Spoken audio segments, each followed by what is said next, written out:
phải cập trên chân trái tháng, hai tay lên cao thì nó hít thở ra từ đầu xuống, đầu chấp trên hít thở bên thuốc. Nó hít thì wow lên đầu lên hai tay lên, thở ra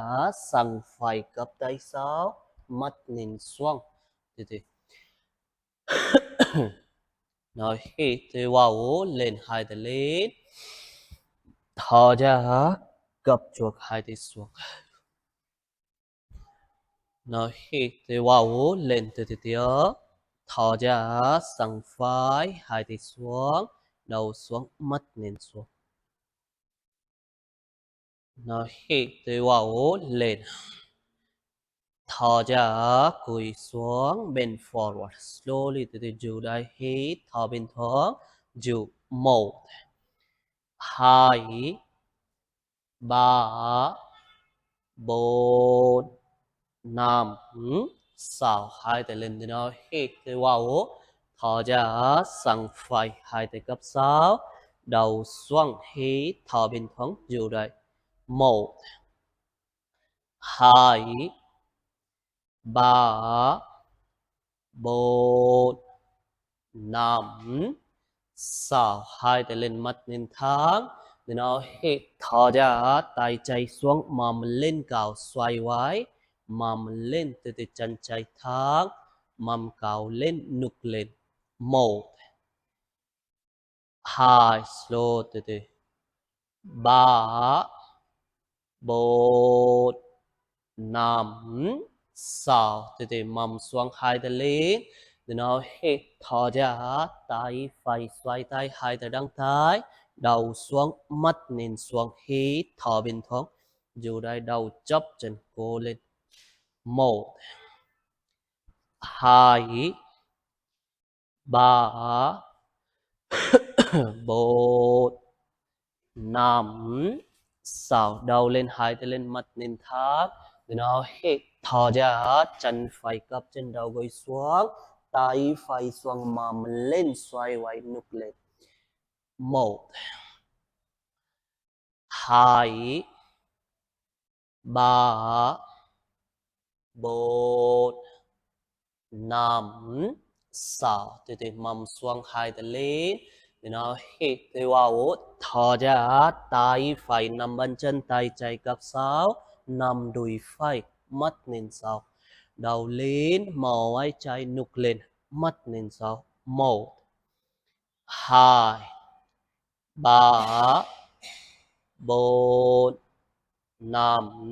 6 đầu lên hai tay lên thì nó hít thì wow thở ra hai tay xuống mà mình lên cao chân chạy thẳng mà mình lên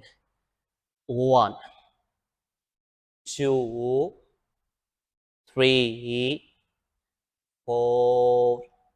5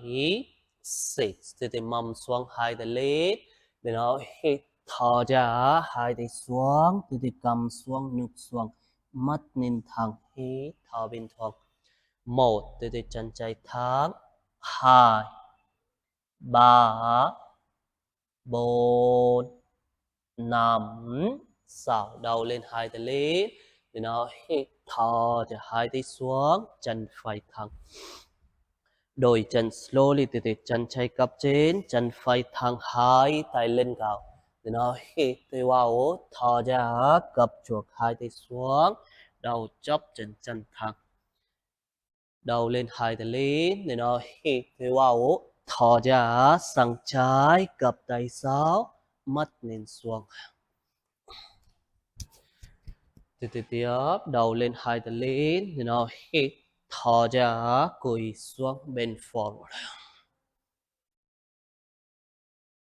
nó hít thì wow lên một lần nữa thở ra sang trái cặp tay sau mắt nhìn xuống nó hít thì wow lên thở ra cúi xuống bên forward hít thở bình thường dù đây 1 2 3 4 5 6 thì nó hít thì wow thò ra sang chạy hai tay gấp sáu đầu xuống mắt nhìn xuống. 1 2 3 4 5 6 đầu lên hai tay lên thì nó hít thở ra tay phải xuống mầm lên cao xoay vai nục lên mầm lên cao nục lên chuột 1 2 3 4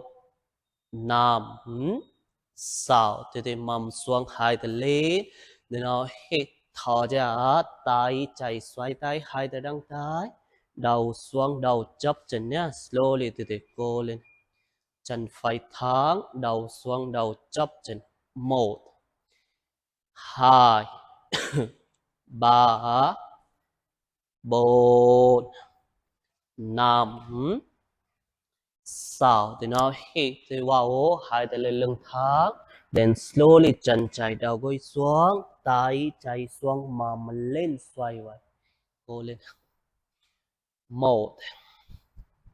2 3 4 5 6 thì mầm xuống hai tay lên thì nó hít thở ra tay trái nằm bên chân tay phải gấp sau nằm đùi trái mở vai phải nục lên mặt lên sáu giữ 1 2 3 4 5 6 đầu lên hai tay lên thì nó hít thở ra hai tay xuống mầm lên chân phải thẳng mầm cao lên giữ đây 1 mầm lên cao 2 3 4 5 6 thì mầm xuống hai tay lên thì nó hít thở ra thì bên trái hai tay xuống tay thẳng lưng thẳng thì cầm xuống mặt nhìn thẳng giữ đây 1 2 3 4 5 6 đầu lên hai tay lên thì nó hít thở ra hai tay xuống chân thẳng relax thì hai chân gập sáu đến thì mầm xuống thì nói xuống bên kia hai chân gập lưng thẳng đầu lên hai tay lên thì nó hít thì wow lưng thẳng mắt nhìn thẳng thở ra thì bên trái gập tay trái tay phải lên mắt nhìn lên dù 1 2 3 4 5 6 hai tay lên thì nó hít thì wow thở ra đôi bên gập tay phải từ mắt nhìn lên tay trái thẳng 1 2 3 4 5 6 hai tay lên mặt nhìn thẳng để nó hít thở ra hai tay sang ngang lưng thẳng nhìn bên trái 1 2 3 4 5 6 thì tay chạy xuống chân chạy nằm gót trên xoay quay xoay lưng mầm lên chuột thì nục lên mắt mình lên dưới đây 1 mầm lên chuột 2 3 4 5 6 mầm xuống hai tay lên thì nó hít thở ra sang phải lưng thẳng mắt nhìn phải dưới đây 1 2 nhìn tay phải 3 4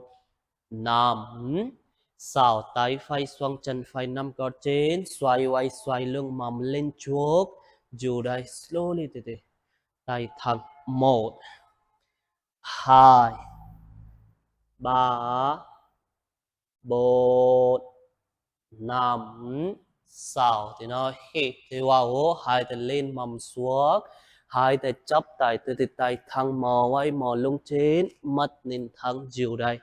1 2 ba bốn năm sáu, thở ra, hai tay sau lưng đằng trái, từ từ cúi xuống, bend forward slowly, từ từ đầu xuống, tay lên cao, từ từ mở ấy, open your shoulder. One, two, three, four, five, six. Đầu lên, hai tay lên, mặt lên thẳng. Then now hít thở ra, hai tay xuống, từ từ mèo, mắt lên thẳng. Lưng thẳng, hai tay thẳng, mắt lên thẳng. Slowly từ từ lưng xuống, đầu lên. Then now hít thở vào, từ từ lưng xuống, đầu lên, mò vậy. Thở ra, đầu xuống, siết bụng hộp bụng. Một lần nữa, nào hít thở vào, từ từ lưng xuống, mò vậy, đầu lên, open your shoulder. Thở ra, tay thẳng, siết bụng hộp bụng. Lần cuối last, rồi nào hít thở vào, từ từ mắt nhìn lên, dù đây. 1, 2, 3, 4, 5, 6. Thở ra, từ từ đầu xuống, siết bụng dù đây. 1, 2, từ từ lưng cao lên, hóp bụng. 3, 4, 5, 6. Từ từ mắt lên thẳng, lưng thẳng, chân phải lên. Then now hít thở vào, slowly từ từ thở ra, gập hai tay cầm xuống, ngực xuống, chân phải lên cao. Đầu lên, thì nó hít thở vào, hai tay thẳng, thở ra, gập chân phải. Slowly đầu xuống. Nào hít thở vào, lên. Thở ra, gập hai tay, cầm xuống, ngực xuống, chân phải lên cao. Nào hít thở vào, thở ra, từ từ gập chân. Lần cuối nhé, last, rồi nào hít thở vào,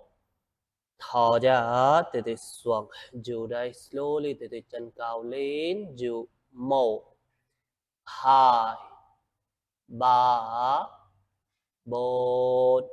5, 6. Đầu lên, hai tay thẳng.